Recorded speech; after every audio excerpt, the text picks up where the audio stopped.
Welcome to the Banker Lamp. Please enjoy the video. You start by logging into Twitch and opening your channel's chat pop-out.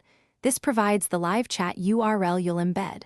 Once done, open OBS or Streamlabs, where you'll add a browser source.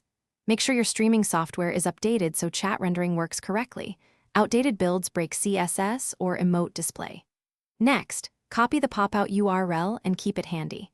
You're now ready to create the browser source that will show chat on your live scene. You add a browser source to the scene where chat should appear and paste the Twitch pop-out URL into the URL field. This loads live messages. Then adjust the width and height to match your overlay. Common sizes are 300x600 or 16:9 scaled parts. If you want to hide the header or change fonts, add simple CSS in the browser source settings. This cleans up the look and improves legibility. Make sure to enable Shutdown Source. You finish by positioning and locking the chat layer so it doesn't move during scenes, then run a live test. Send messages from a second account to verify appearance and emotes. Once confirmed, save the scene collection and run a short stream preview to ensure stable updates.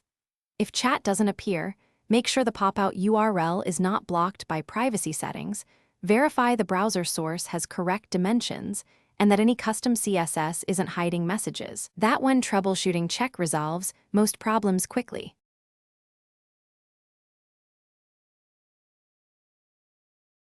Thanks for watching. If this was helpful, leave a like and consider subscribing. See you next time.